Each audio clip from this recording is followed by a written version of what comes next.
his subject is people. We think he'll tell you more about people and possibly about yourself than you have ever heard before in business. The reason?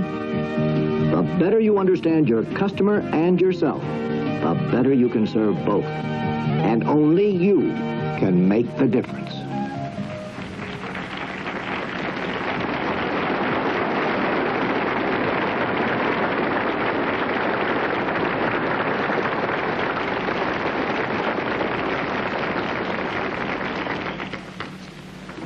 Two orders, or two things we have to take care of before we start. Two little bits of business. The first one is, so many of you have asked, Leo, would you tell us how to pronounce your name? And you know, I don't blame you. If you've seen my name in writing, you'd never attempt it. It's spelled B-U-S-C-A-G-L-I-A,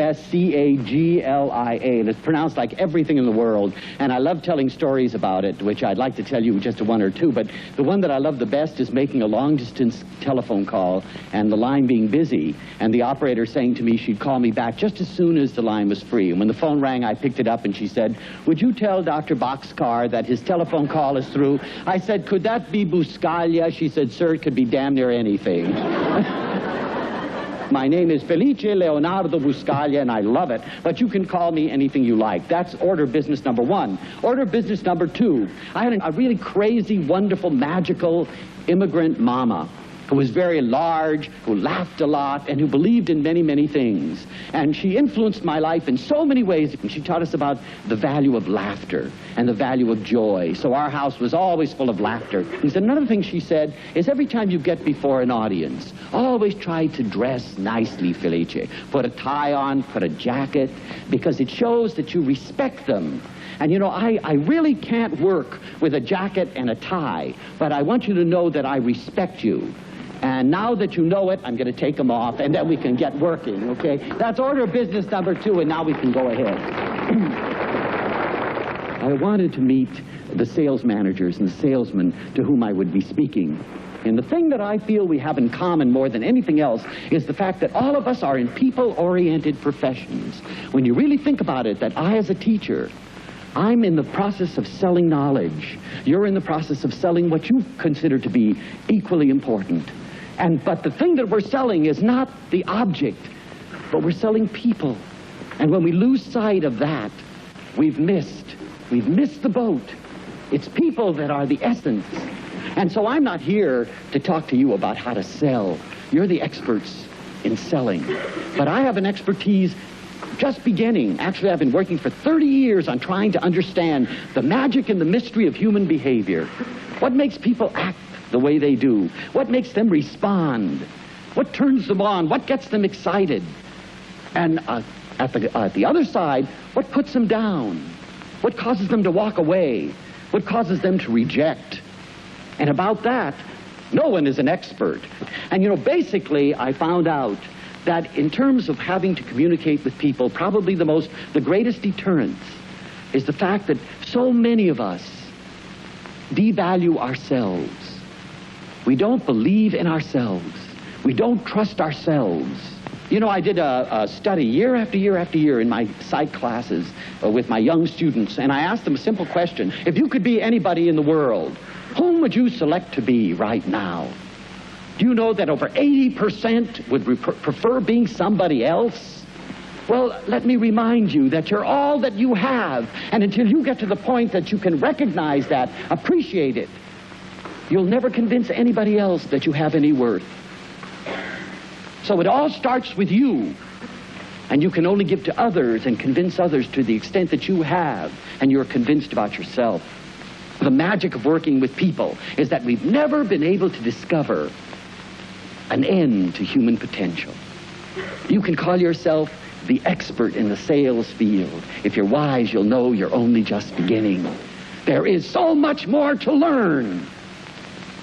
So we can't afford to go to bed at night the same way that we awoke in the morning. We've got to say, how am I bigger? How am I better? How am I more? Elie Wiesel, who wrote a beautiful book called Souls on Fire that I highly recommend, very touching, incredible book, makes a statement that when we die and we go to meet our Maker, we're not going to be asked why we didn't become a Messiah, or why we didn't find a cure for cancer, or why we didn't change the course of human history. The only thing that we're going to be asked is, why didn't you become fully you? When I gave you all of the possibility to become so much, why did you settle for so little? And you know, it really bothers me as an educator that people are willing to die without being fully born.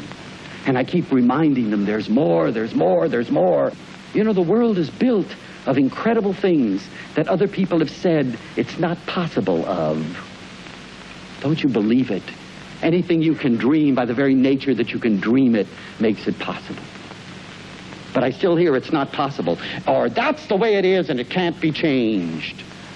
Anything can be changed if you dedicate yourself to the process. I can't do anything about it.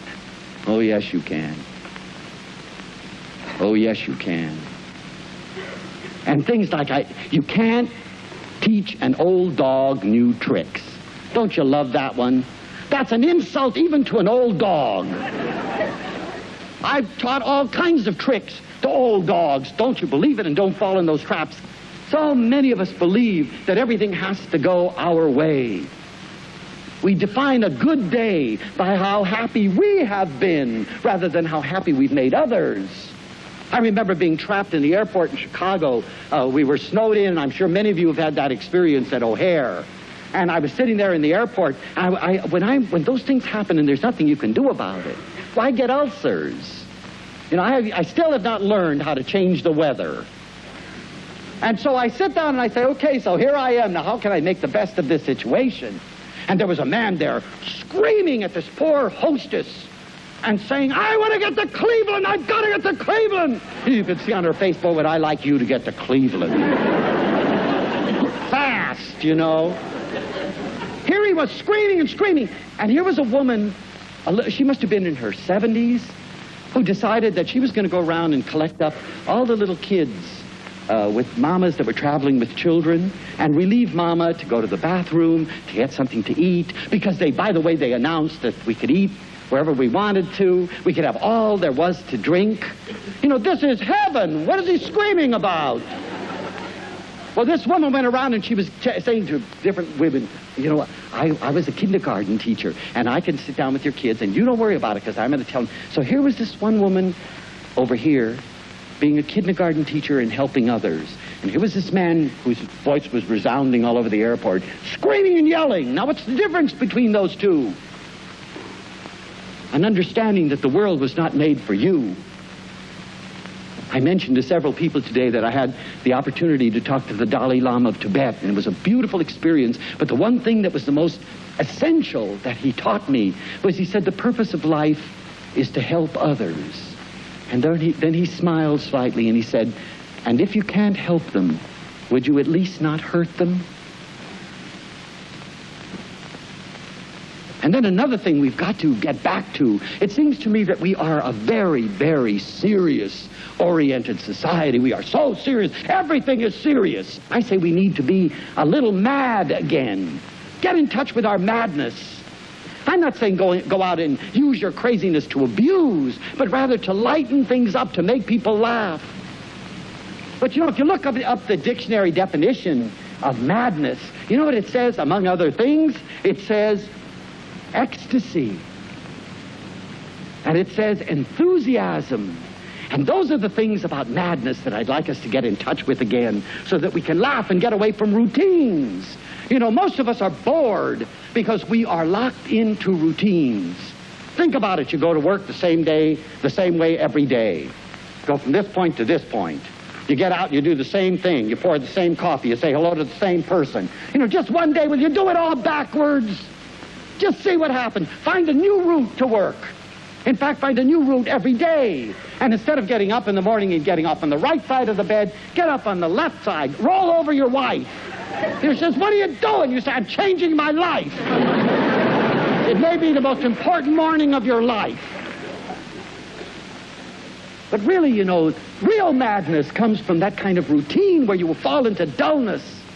because you're doing the same thing all the time in the same way, and there's no need to. Society has us behaving like robots. Think about it. You don't make those decisions. You do these things automatically. Elevator behavior is a perfect classic. Isn't it amazing? Whoever told you to face straight front in an elevator, and yet the door opens and there are 9 zombies standing like this? You know, and don't you dare look at anybody or talk to anybody, or heaven forbid, touch somebody in an elevator. You're sitting there watching the numbers, 11, 10, 9, 8, 7, 6, you know, and I just love to walk in an elevator, and I face this way. I say hi. Wouldn't it be nice if the elevator got stuck and we could all get to know each other? You know, 3rd floor, mass exodus. Everybody leaves. There's a lunatic in the elevator. He wants to know me. You know, what a pity. We're so estranged from each other that we're intimidated by this nonsense. Somebody has told us to behave this way. But you know, you can alone bring magic to the people you encounter. Bring surprise, bring humor, bring joy. It doesn't have to be a drag. It doesn't have to be done the same way all the time. Find new and exciting ways to meet people, to convince people, to talk to people, to be joyous with people. For goodness sakes, why are we dying of boredom? And when you are magic and you're carrying around that magic, you create that magic wherever you are and that excitement for life. No dead person has ever taught life, for sure. You've got to be alive yourself. And that brings us to another thing that I talked about earlier that is important, and that is that we come to terms with death. You know, Sigmund Freud said that one of the bases of neuroses was the fact that all of us think that we are immortal and we're going to live forever, and that we're constantly putting things off for tomorrow. You know, during the Vietnam War, one of the young ladies in my classes came in and she threw this little poem on my desk, and I want to share it with you. She called it Things You Didn't Do. And she says this: remember the day I borrowed your brand new car and I dented it? I thought you'd kill me, but you didn't. And the time I dragged you to the beach and you said it would rain, and it did. I thought you'd say, I told you so, but you didn't. And the time I flirted with all the guys to make you jealous, and you were. I thought you'd leave me, but you didn't. And do you remember the time I spilled blueberry pie all over your brand new car rug? I thought you'd smack me, but you didn't. And the time I forgot to tell you that the dance was formal and you showed up in jeans? I thought you'd leave me forever, but you didn't. Yes, there were lots of things you didn't do, but you put up with me, and you loved me, and protected me. And there were so many things I wanted to make up to you when you got back from Vietnam, but you didn't. Go ahead and put it off. Go ahead and wait for tomorrow. If there's something that needs to be done, you do it now, because tomorrow may never be there, and especially is that true in human relationships. Don't wait. The time for life is now. The time for love is now. The time to do is now, not tomorrow. And another thing that keeps us from experiencing this big, wondrous thing called communication with other people is our fear of choice. Do you know, I fully believe that all of life is a choice. Joy is a choice, and so is despair. Laughter is a choice, and so are tears. Nobody can put you on a downer if you don't want to go there. So stop blaming others for affecting your life and saying, they're putting me down all the time. Nobody can put you down. Only you can put yourself down. So take full responsibility for wherever you are. If you're crying, take responsibility for your tears and stop blaming me or society or your husband or your wife or God or your business. You take full responsibility and see the difference. Learn that you are controlling your life. And you can certainly learn it through pain as well as joy. When I was 16, I had an uncle. Everyone should have an Uncle Louis. And Uncle Louis was so nice because he left a little bit of money to all the little bambini of the Buscaglia family. And he said that they were to celebrate it in joy. And so I said, I want to use my money to go to Paris. Mama says, if you go, you are declaring yourself an adult. And don't come to Mama with tears in your eyes. Well, you know, I went to Paris. You can imagine, 16-year-old in the Paris of Jean-Paul Sartre. I got a little garret apartment right out of an opera. I could see all of the skyline of Paris. I used to buy the wonderful crispy bread and camembert cheese. Oh, I was in my glory, and pretty soon my money was disappearing, and I didn't have any more. It was all going out, nothing was coming in. I hadn't learned yet about all these things. Pity. And so I thought, well, now I don't have much money, and I have to make something happen. So I'll tell Mama, and I wrote a telegram home, and to save money, it was a single-word telegram. I still have it, if you don't believe it. I said, "Dear Mama, starving, Felice." 24 hours later, I had an answer from Mama. "Starve, Mama." The moment of truth.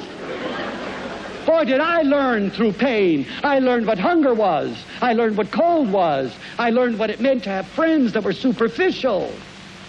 I learned all of those things because a brave person in my life said, "Starve." To reach out to another is to risk involvement. But if you don't have involvement, the alternative is loneliness and despair. Is that what you want? Sure, you may get your hand slapped. But this is a strong thing, this hand. Put it out again. But don't be afraid. To expose your feelings is to risk exposing yourself. Well, that's all I've got. I'm always exposed. What you see here, you're going to see any time you see Buscaglia. Walking down the campus, I'm one of those weirdos that say hello to everybody. Sometimes I get very strange responses. Hello. And generally people say hello, but they look at me, who's he? And sometimes I get people who say, "Do I know you?" And I say, "No, but wouldn't it be fun?" And they might say, no, it wouldn't. And that's okay, because if you're going to be going out saying hello, then you've got to be able to accept whatever ramifications come. And I have great defense mechanisms, I say as I walk away, hurt like other human beings. What a shame they don't want to know me, because I'm nice. And if they knew me, they would like me and take me in. So I'm going to give them another chance. And when I see them the next day, I run across the campus, I say, "Hi, do I know you?" "Yes, we met yesterday."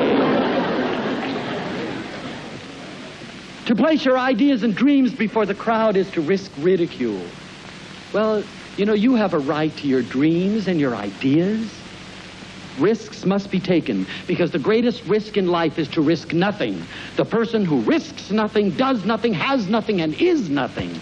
He may avoid suffering and sorrow and pain, but he simply cannot learn to feel and to grow and to live and to love. Only the person who takes risks is truly free. And that's the truth.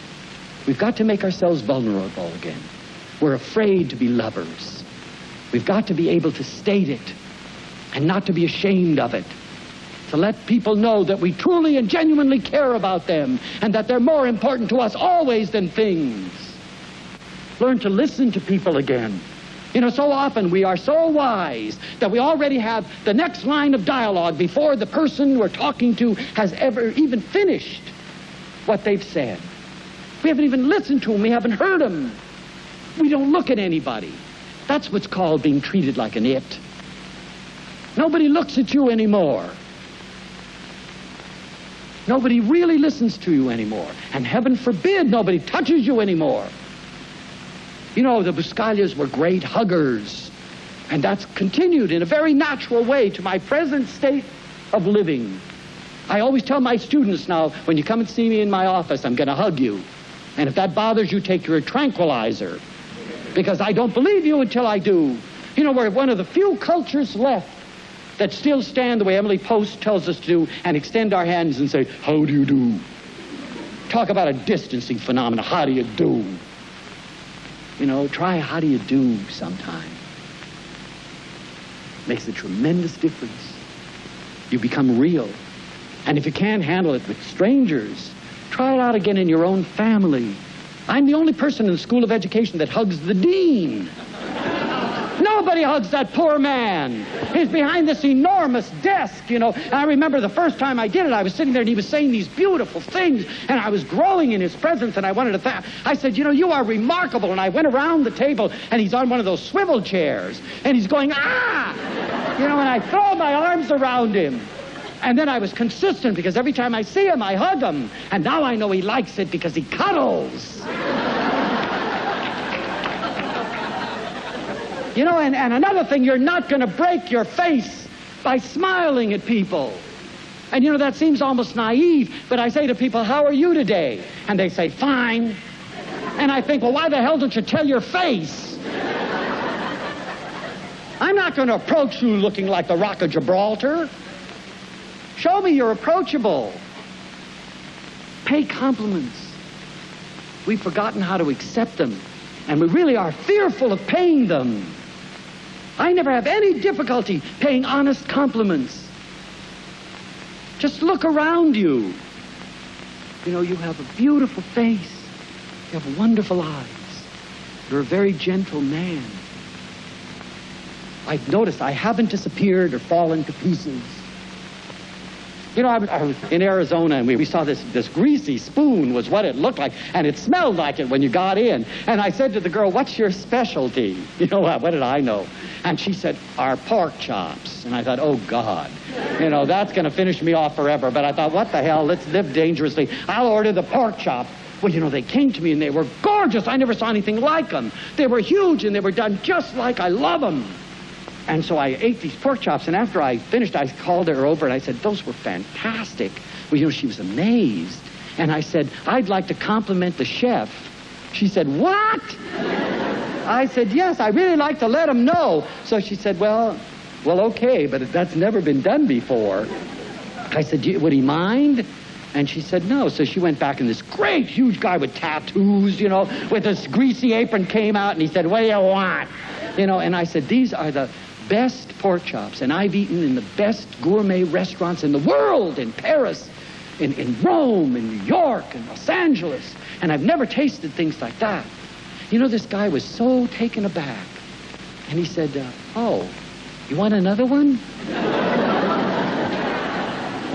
You know, we're so frail. A little bit of kindness goes so far. Let's not forget how vulnerable people are. It makes a big difference. Love is easy. We're the ones that are so complex. Communication is easy. We're the ones that confuse it and make it static. I'm going to close with something that I love. It's at a hospice meeting, people who were dying were asked to write a little essay. If I had my life to live over again, how would you live it? And this is written by an 85-year-old man who was dying of cancer. And it's really beautiful. It's not a downer. It's really an upper. But we see ourselves in it so beautifully. He said, if I had my life to live over again, I'd not be afraid of more mistakes next time. In fact, I'd relax a lot more. I'd limber up. I'd be sillier than I'd been on this trip. In fact, I know of very few things that I would take so seriously. I'd take more chances. I'd take more trips. I'd climb more mountains. I'd swim more rivers. I'd sit and watch more sunsets.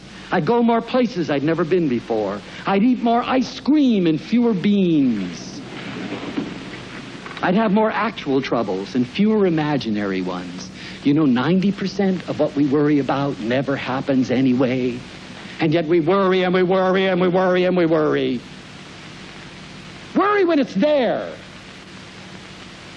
Do something about it creative when it's there. But to sit months in advance worrying about what isn't going to happen, what a waste of time. What a horrible thing to do to your colon. You see, I was one of those people that lived prophylactically and sanely and sensibly, hour after hour and day after day. Oh, I've had my moments. And if I had it to live all over again, I'd try to have more of those moments. In fact, I'd try to have nothing else but wonderful moments, side by side by side by side, instead of living so many years ahead of my time. I was one of those people who never went anywhere without a thermometer, a hot water bottle, a gargle, a raincoat, and a parachute. If I had it to do all over again, I'd travel lighter next time. What an incredible thing. If I had my life to live over again, I'd play with more children, I'd pick more daisies, I'd love more if I had my life to live over again. But you see, I don't. We're given one. There was a wonderful statement in the Washington Post that I love. It says, no one will ever get out of this life alive. Isn't that wonderful? Remember it. Keep it in the back of your mind. stand up and make your statement. Unless you take the first step, you're never going to get anywhere. The time for action is now, and only you can make the difference. And you can extend yourself a little and see what happens. Risk a little and see what happens. You can make things change. You can make things happen that you never thought you could. But you know, there's an old saying that says, to be is to do. And I add to that. And to do is to do now. Because tomorrow may not be here. Thank you for being such a beautiful audience.